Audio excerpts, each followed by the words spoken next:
Hello, everyone. Charles Watts here. Welcome back to Inside Arsenal. I hope wherever you're watching or listening to this around the world, you are having a very good start to the week because it is, of course, Monday.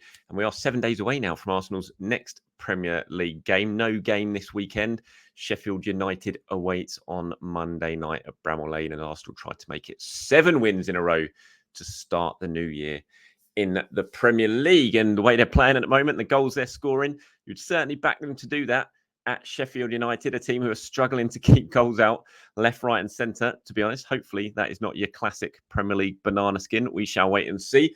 But still, plenty to talk about today. I wanted to talk about Edu, who I haven't had the chance to really discuss his comments that he gave when he was speaking pre-match to TNT Sports. He was talking to Rio Ferdinand ahead of the game against Newcastle, talked about the transfer window coming up this summer, talked about the fans' demands for a striker or calls for a striker. A little bit of a message, I thought, from Edu in those comments, just to calm down, trust us, we've got this type of message. So we'll look at that, give my thoughts on that. We'll look at the latest injury news as well, a week before that game against Sheffield United. You guys have been getting in touch with your questions and your comments as well. So plenty to discuss. And as I said, let's start, shall we, with Edu. If you didn't see the interview, he gave it pre-match on the pitch. He was down on the pitch ahead of the game against Newcastle, and he was talking about a wide range of things when it comes to Arsenal with Rio Ferdinand, Martin Keown, and the TNT Sports crew. And Rio was talking about the transfer window coming up, and he was talking about Arsenal's need for a striker, and certainly the fans' calls for a striker in January, but also this summer as well, as nothing arrived in January. And this is what Edu had to say. He said, well, I understand what the fans are asking for, but we already have our targets.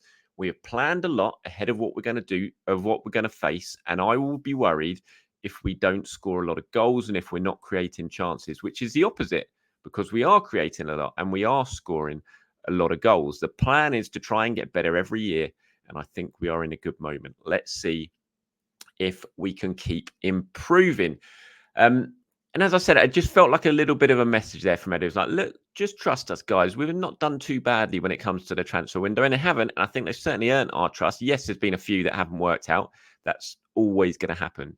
It is impossible, I would say, for anyone, any regime or whatever you want to call them in charge of a club, whether you go back to Alex Ferguson and at Manchester United and the team he had, they had some big transfer errors that didn't quite work out, and the most successful manager in the modern era.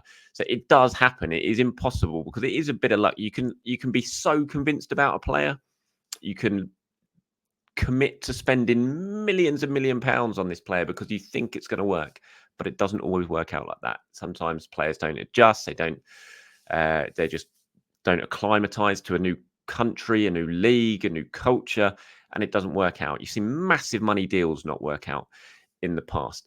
But on the whole, Arsenal under Arteta and Edu and that partnership, the pair of them got sort of going together, it has worked. And you look at the squad now, you look at the players now, you look at the team now and compare it to just a short time ago, and it's impossible to come to any other conclusion that the work they have done together in building this squad and improving this squad has been a success. I mean, the results, the league table is all you need to look at, really, to see that is the case. Arsenal's squad now is a very, very good squad. It is a very young squad. It is worth a huge amount of money because of the work that has been done in the transfer market and the clever pieces of business that have happened. And so when Edu's saying here, look, I understand what you want. I understand that the fans have been calling for a striker and they think we need a striker, but we've got our targets. Just trust us. There's been lots of talk, hasn't there, about in January, it was all about Ivan Toney. Would he move from Brentford? Would Arsenal go for him? Loads of reports that Arsenal would go for him. And I've said before, Arsenal, they like Ivan Toney. They've looked at Ivan Toney. I don't know who they're going to sign in the summer. I think they will sign someone. I don't know whether it'll be one of the names that has been banding around all the time, like your Osimhen, like your Tonys. I do know there is interest there, but I have no idea if that interest will go any further. But they will know who they've got on their list. They will know who's number one, who's number two, number three. And this is what Edu's talking about. It's just like, just calm down, just trust us. We'll do what we've got to do and we'll improve the squad. And every season, Arsenal have improved the squad and they've built on the squad. It was very, very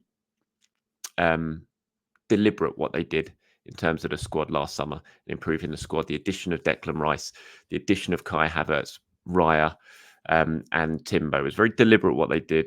they sort of set out with the plan of improving the squad. Not massive, 6 or 7 new faces, but just improving the squad. And they'll do that again this summer. I think there'll be a couple of key positions. Striker will certainly be one of them. I would say if they can get something done, another wide attacker will be one of them. And I think central midfielder will be one of them. And then they'll obviously have to get a number 2 goalkeeper in if Aaron Ramsdale leaves. It's not about massive influx of players now. It's about adding to those key areas of the squad which you look at and think are still a little bit weak, that can give Mikel Arteta another option. And I think striker is absolutely going to be there, as I said. So I think Edu understands it. As he says, they know it. They know what the fans want, but it's like, just give us some time. Let's see what we've got to do. And I have to say, as a fan, talking as a fan here, not as with my journalist hat on, I think they have earned the right to be sort of trusted. And I was glad that they didn't rush it into anything silly in January and just go out and spend some money on someone just for the sake of it, because they were panicking that the goals weren't coming. And when you look at what's happened since January, or certainly since the turn of the year, the goals are coming. Arsenal can score goals. I was going to say I was never overly worried. Perhaps that's pushing it a little bit. It was a little bit concerning, the lack of goals and how much Arsenal were struggling at times to create. But you looked at these players, and I looked at what they did last season, and it was clear that they have the capability to score plenty of goals. They scored enough goals to win the league last season. It wasn't the strikers that stopped Arsenal scoring. It wasn't stopped Arsenal winning the league. It wasn't the forwards. It was the defence in the end of the day that just conceded too many goals to be able to sustain a title-winning challenge against a team like Manchester City. But they scored enough. The numbers prove that. The stats prove that. And now, again, since that turn of the year, 5-0 against Palace, 2-1 against Forest, 3-1 against Liverpool, 6-0 against West Ham, 5-0 against Burnley, 4-1 against Newcastle. They've got the best goal difference in the league. I think, I need to double check this. Yeah, level with Liverpool. I think Liverpool scored 1 more goal than Arsenal. Arsenal scored more than Manchester City. So they can score goals. One of Arsenal's great strengths, and it was a great strength last season, and it's proven to be a great strength again this season, is being able to score from all areas, whether that be set pieces, whether that be your forwards, defenders chipping in as they always do, your wide attackers. Saka's started scoring goals again. I think he's only 1 goal away from last season's total now, and we're still in February. I always thought this team could score plenty of goals, even if I did get a little bit concerned at times. But there is still definitely room for another forward. And I do think another forward will arrive. And what Edu's talking about there, I think he knows it as well. And the club know it. And I'm sure it's going to happen. I don't know who it will be. I don't know. It'll be one of the names that we're seeing banded around now, or it'll be someone different. But I do think it will happen. And I think that message that Edu sent out of just give us a bit of time, trust us a little bit, I think that's what we all need to kind of take on board and just see what happens come the summer. Injury-wise, things are looking pretty good for Arsenal. It's been a long time since I've been able to say that, but they are. We'll wait and see what happens in the next week when it comes to Thomas Partey and Oleksandr Zinchenko, but there's a good chance they could be involved against Sheffield United. Arsenal are taking things very, very carefully when it comes certainly to Thomas Partey, and I can understand why getting this timing right, as Mikel Arteta said ahead of the game against Newcastle, they have to nail the timing when it comes to Thomas Partey's return. And they've seemed to be managing it very, very carefully. There must have been a temptation, perhaps, to at least put him into the squad against Newcastle. We had been training for a week, or more than a week. They decided against it, and Arsenal won that game comfortably without Thomas Partey. And so you didn't need to bring him in for that one ultimately, which is fine. But now we've got another week before the game against Sheffield United, and you've just got to start. You do need to start loading some minutes into his legs, because if you get it right for the sprint finish, and you can suddenly add Thomas Partey into the mix for that sprint finish, and he can stay fit over those final sort of 10 games or so, then what a huge difference that's going to make to Arsenal's title charge. The same with Gabriel Jesus, who again, obviously he's back now, but Arsenal looked how that game was panning out against Newcastle, didn't need to risk him. And that's fine, because it's just give him another week now of training, put some more load into his legs. And then when you do throw him back into the mix, you can be as confident as you ever can be. There's no guarantees, but you can be as confident as you probably ever can be that they might be able to last at pace and get Arsenal through to the end of the season. When you throw big, big names into the squad right now, into the team right now, like your Parteys, like your Zinchenkos, like your Jesus, the boost that can give at such a crucial stage of the season could be absolutely invaluable. So you've got to get the decision right. But it is looking good for Arsenal. And if these two do come back against Sheffield United, which will be a decision taken later on in the week, then that would be massive for Mikel Arteta. It really, really wouldn't. It basically then just leaves you with Tomiyasu and Timber as the players who are still not back. And Timber's obviously a bit of a special case because of that seriousness of that injury. We hope that Tomiyasu will be back fairly soon. I mean, Vieira's even back now. Again, we haven't seen him actually get any minutes yet since he's been back, but he is back. And you'd just be getting stronger every single week now that he's back and he's training. And the squad is just looking in good shape. And yeah, it's been a long time, as I said, since we've been able to say that. And so long may that continue. Just while we're still talking about injuries, bit of a shame for Nuno Tavares over at Nottingham Forest at the moment. Bit of a shame for Arsenal, I'd say, as well, with Nuno Espirito Santo confirming ahead of their game against Aston Villa at the weekend that he's picked up an injury and will be out for some weeks. I think that was the exact quote, some weeks. So we don't know the complete time frame on it yet. But Tavares has turned things around a little bit at the City Ground recently on this loan spell. At the start of the season, Forest fans didn't really take to him, and there was mistakes in his game. But since Nuno had arrived, Nuno Espirito Santo, that is, had arrived and become manager, they'd started to see more of him in the Forest team, and he'd started to make much more of an impression. And certainly when you sort of gauge the opinion on social media, when you look at what they're saying about Nuno after a game, there's still that frustration there that we all know with Nuno of just deciding to smack one with his right foot from 30 yards that flies into the crowd. Something we're very, very used to as Arsenal fans. But when you actually look at how they're viewing his performances as a whole and what he's bringing to the team, there's been a big shift in opinion going in the right direction. And for Arsenal, that can only be a good thing. Like, Nuno Tavares isn't going to make it at Arsenal. He's not going to be a long-term left-back option at Arsenal. But so you want this loan spell to go very, very well, and for Forest to decide, you know what, we're going to sign Nuno Tavares on a permanent basis and give Arsenal some money for him, decent amount of money, and perhaps make Arsenal a profit on Nuno Tavares. And it was going in, it seemed to be heading in that direction under Nuno Espirito Santo. So the fact he's injured now and could be out for a fair few weeks will be a big blow, not just to him, but to Arsenal as well, because you want these loan spells, especially for players like Tavares. Sambi Lokonga, I still put in a similar category as well, because as well as Sambi's doing it, Luton, I still feel a sale is probably the most likely option come the summer. And the fact he's been playing very, very well and put himself in the shop window can only benefit Arsenal, because it can only drive the price tag up. And he's gone off against Liverpool injured just at a time when lots of people have been talking about him. Hopefully that's not going to be a bad injury. He won't be out for long. And the same goes for Nuno Tavares, because, like I said, Arsenal want them playing, and they want them playing well, because come the summer, when those bids start, we hope arriving, that will only push their prices up. I'm going to move on to some questions and comments. Actually, before I do that, I'll take that off the screen, because I will move on to the questions and comments as well. But just wanted to talk about the cup final quickly yesterday. I'm sure you saw it. Liverpool winning the first piece of major silverware on offer in England. Congratulations to them. Congratulations to Jurgen Klopp, who I very much like and respect as a manager.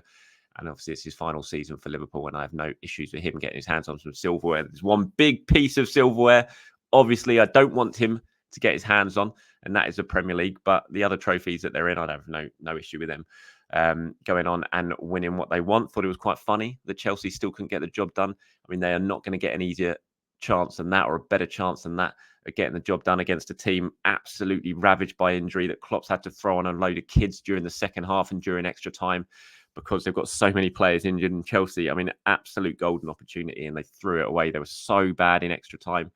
Looked like they were going to go on and get the win as that second half sort of panned out yesterday. And they had some chances towards the end of normal time, and thought Liverpool were out on their feet. And then some of the academy kids had to come on. And you thought Chelsea are going to win this. This is there for the taking, but they didn't. Proper leader performance from Liverpool getting the winner. And congratulations to them. Would say commiserations to Chelsea, but frankly, I'd be lying. So not going to say that. That's the first piece of silverware done and dusted in England. Right, moving on to some of your questions and comments now.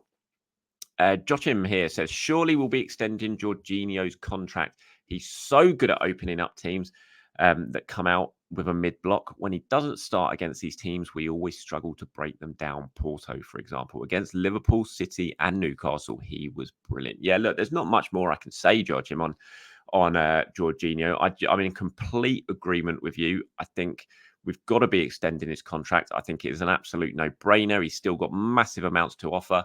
He has that option for Arsenal to extend it by another year. Ultimately, I'm sure when you're in that position, you have an option as a club. You do have to talk to the player as well. you are in your rights to just take up that option. But I think Arsenal will probably be talking to Jorginho as well, saying, "Look, what's your situation, your family situation? How do you feel about this?" But they will want him to stay. Arteta loves Jorginho. The players love Jorginho. The influence he's had behind the scenes has been massive.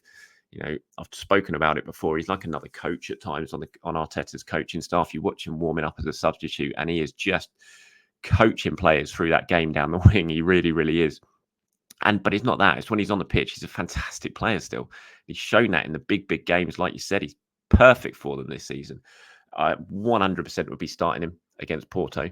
I'd start him even ahead of Thomas Partey now. If Thomas Partey's back by that game against Porto, I'm just not sure Thomas Partey will be 100% fit and up to speed by that time.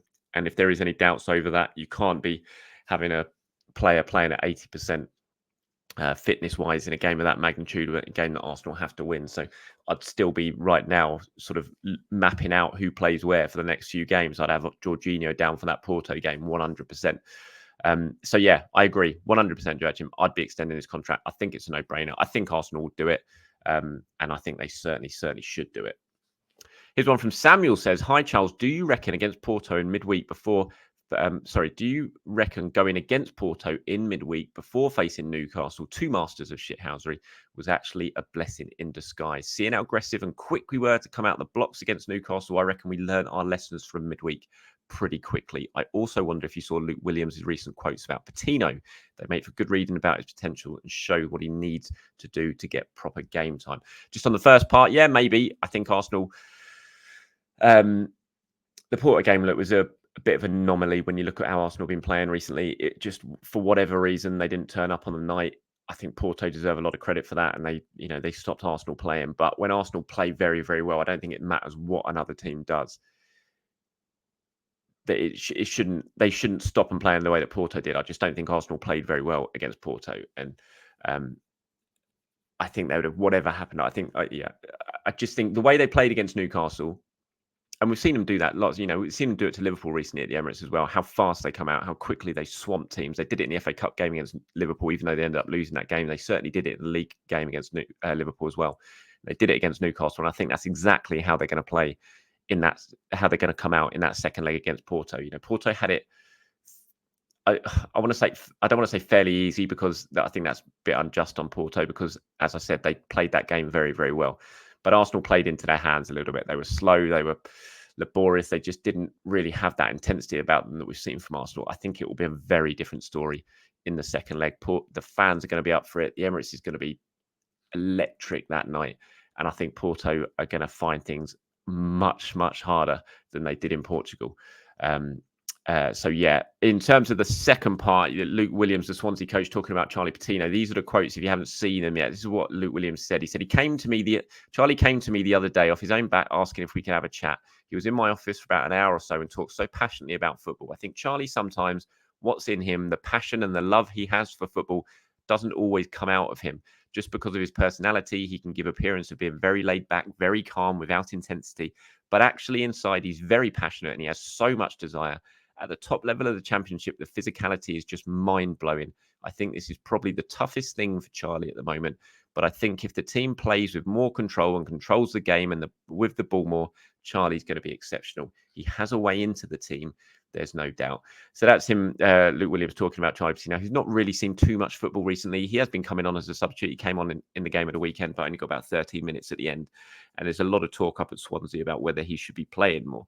I thought they were interesting quotes. Yep. I mean, the lack of physicality, obviously, that's something that's gone hand in hand with Charlie Patino since he broke through and first started getting in and around the Arsenal first team.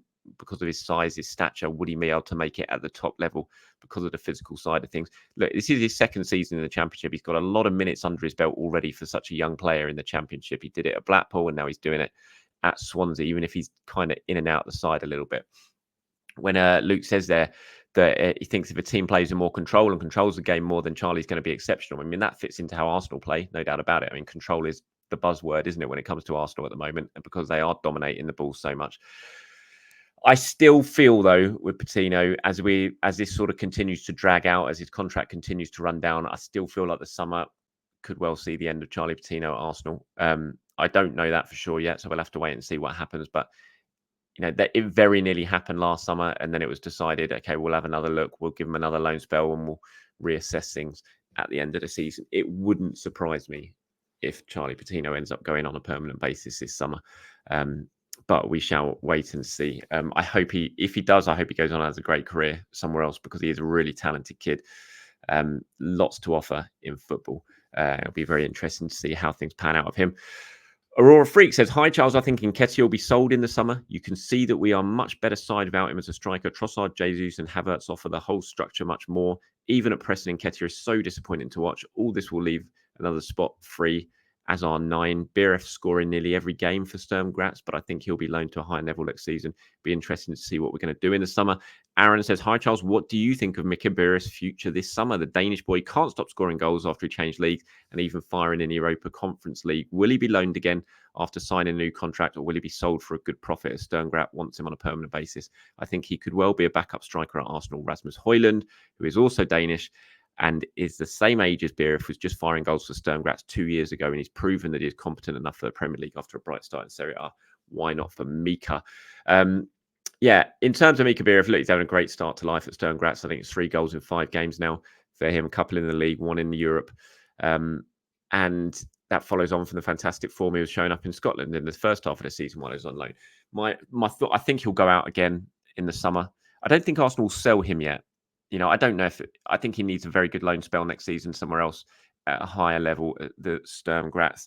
I kind of look at what Balogun did. That loan spell at Monaco was brilliant for him, and it showed that he could play at a very, very high level. And I'm not saying Sturm Graz isn't, not a good team, and that level's not absolutely top, but I think he needs to show it somewhere else before you can really start talking about whether he comes back to Arsenal and forces his way into the first team picture at Arsenal. I still think the most likely option is go out next season, have another good loan spell, and then potentially get sold for a tidy little piece of cash late on. But it's up to him, really. It's up to him and how he plays. If he plays well and makes it impossible for Arsenal to ignore, then they'll bring him back and he'll have to be around the first team. But I think probably the most likely option when it comes to Biereth is that he might well be sold for a decent amount of money in the very near future. Just this one on Camion Wallen says, you don't mean it, Charles. So you're just bringing Saka in now into your fantasy team. Who else were you rating above Saka? I've had him in since week 1 and never did think of benching him. Look, I have to let you into a little bit of a secret when it comes to my EPL team. I very rarely have Arsenal players in it because I'm too superstitious for it. Whenever I bring an Arsenal player in, they tend to go on a bad run of form and stop scoring. And then I blame myself for poor results. And I did that with Saka. I started off with him in my team, and then he had a bad run of form, didn't score for a while. And I thought, I've got to take him out. It's my fault that he's not scoring. And so, and it's not just with Saka, it's with other Arsenal players. I always end up blaming myself for them not performing well for Arsenal each week. And because I've got them in my fantasy team, which is, of course, complete rubbish. Doesn't make any sense, but I am just too superstitious when it comes to football. It's why I don't like doing predictions of games or anything like that. So, the reason I've had Saka in is because of that. I put him in last week because I had to play my free hit because I had about 4 players playing and I was going to basically have no one. I was going to get no points whatsoever. So I had a free hit. Arsenal were at home to Newcastle. Saka's in good form. I thought for 1 week only, I'm going to try and put my superstitions to one side and put him in as my free hit. And it worked. But I don't think I'm going to put him back into my team permanent basis this weekend because, again, if I do that, he'll stop scoring and it'll be my fault. So that's how I view it. Don't take it for any other reason other than that. That's it from me today, everyone. Thank you very much for your time. As always, do appreciate it. Have a very good Monday wherever you're watching or listening to this around the world. Be back tomorrow to do it all over again. Until then, have a great day. Speak to you soon. Bye-bye.